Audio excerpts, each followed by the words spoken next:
Welcome to the DigiSkill podcast. Today we are diving into intercultural skills in practice, what really works when you're part of an international team, and how to navigate differences effectively. Joining me is Daniela, who has extensive experience in global teams. She will share some stories, tips, and lessons for thriving across cultures. Daniela, thank you for being here. Let's start with your personal experiences, the moments that really shaped your understanding of working across cultures. To begin, can you give an example of a cultural difference that surprised you in a team setting? So first of all, hello Natalie, thank you so much for having me. Um, I'm not sure if I noticed it, if it happened to me, or if I was very made sure I was aware of it before it happened. But I would consider like touch or looking straight in the eyes of someone, because this can be very disruptive for some people. Um, with within the cultural approach, but also as people in their personality traits also. Okay, so along those lines, what's the most unexpected misunderstanding you've experienced?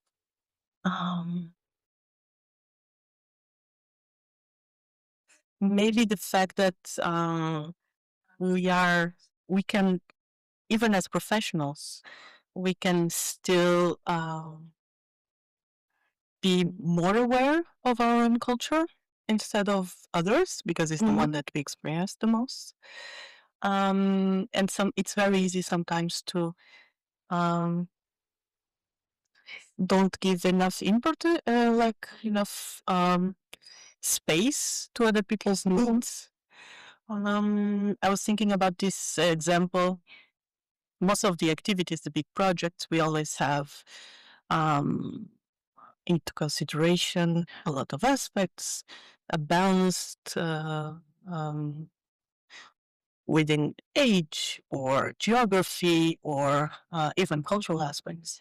But some other projects, for instance, the summer camps that we host a lot, it's more the group manage themselves according to the will of the people that want to come. We can select, but we are very much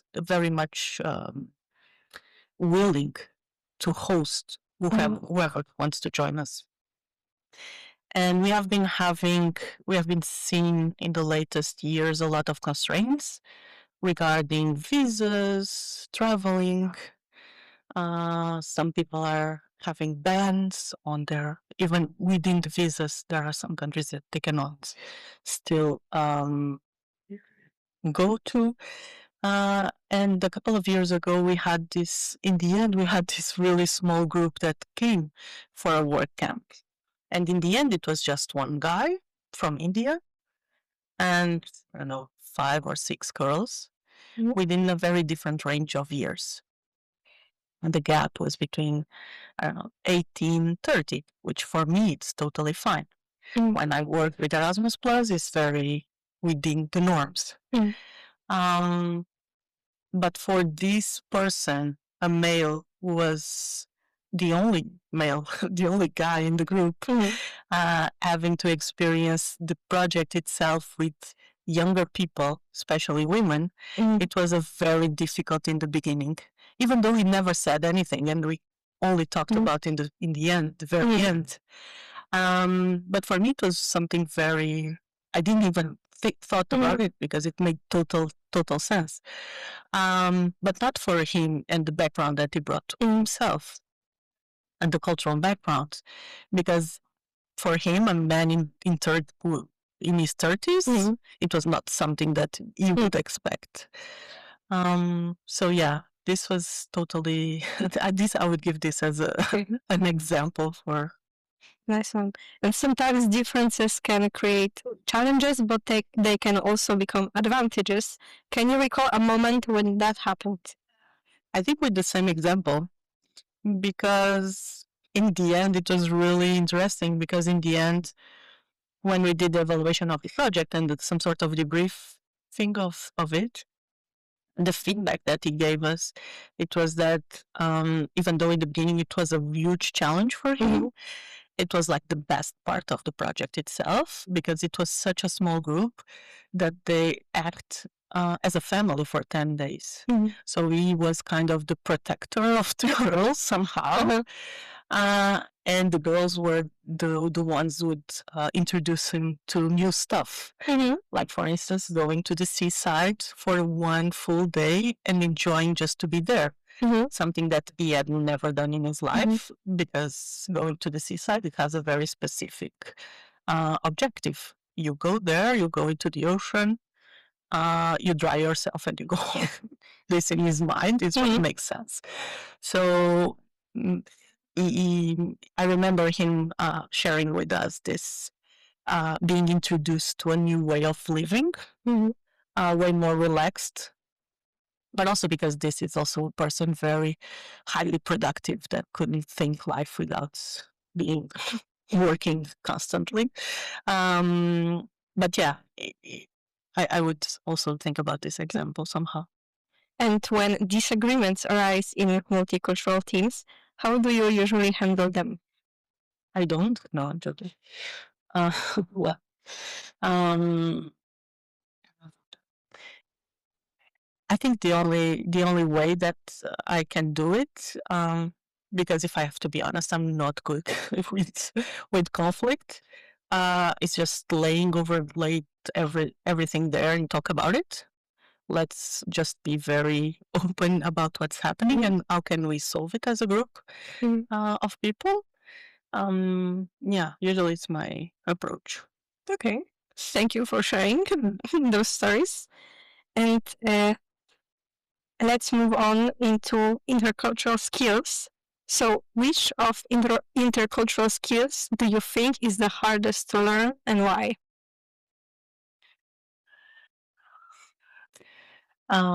Unpopular opinion, I would say, I think would be empathy because we are always talking about it. We all of us have it, we say. Um, but I think it's very, very difficult to really put yourself in someone else's shoes. Um, because we keep overlaying somehow our own need of individuality and being the at center in our story. So I would say empathy. And it's a little bit, I always think about this as in comparison with teamwork. When we see CVs and motivation letters, everyone is amazing at teamwork. We are the best people at teamwork. Except when we really have to work with people, then it shows up. We don't know how to work with people. So, yeah, I would compare these two. So, as you say, communication and teamwork is key in any team. But how do you adjust your communication style to accommodate different cultures? Well, there are two very different things that happen, which is me, Daniela, in my own personal life or day-to-day living, or me as Daniela as a facilitator. So, as a facilitator, I would say that everything is very intentional, the way how you approach the topics. And as best as you can get to know your group in advance, the better. But also try to be as try to understand since the first moment and the first moment that they arrive to the venue, um, different aspects of the traits of each person. Because things tend to lay over itself. So it's my cultural background, but it's also my personality traits. It's also my own experiences, and we are all different towards different people and different settings. So yeah, trying to get to know the people that you surround. As best as you can, I would say. And trust is another big factor. How do you build trust in teams with diverse cultural backgrounds? I would say authenticity. Mm. It's, I think it's the only way, or the key, maybe, because it will allow you to fail but come back to it again. But again, if you are authentic in what you are offering, Mhm. on even though it's the conversations, the reflections, the content that you have to offer, people tend to be generous about it, and it's kind of easier to build trust, especially in projects where we have to live together for 10 days, 24/7. So yeah, I would say authenticity. And when it comes to giving feedback, how do you approach it across cultures without risking an offense? Yeah. um, I would say feedback is because you only give feedback when asked.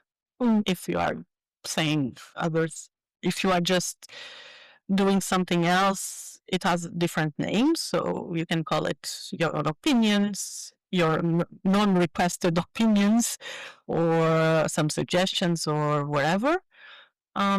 Feedback is a bit different. I would say that I would wrap it really well as a gift, as a nice present to offer someone. Because you don't want to offend or even let this person to be sad about things. There are ways to you can say it in a nice way, and you can reflect on it. If it's too bad of a situation, I would say I will not give feedback because I don't have the ability. If it's really, really, really bad, it's not going to be called feedback. Okay, that's true. Those are very insightful points. Now let's move into practical tips for our listeners that they can use in their daily work. For someone new to global teams, what is one habit that can help them improve their intercultural skills quickly? Um, Active listening, maybe I would say.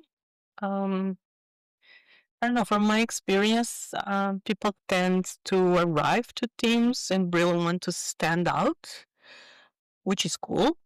But I think sometimes you really need to listen and to understand the team and see where you can fit, because it's very okay when we don't have to be full center all the time, um, front and center. So this will come with time, I would say. So if you really pay attention to the people that you are surrounded with, their competencies, where they excel, where they have some sort of lacking, and you can help somehow. Maybe this could be good. And what are the most common mistakes newcomers make in international teams and how they can avoid them? um, well, we all do mistakes. We learn with them, and we fail, and we fail better next time. Um,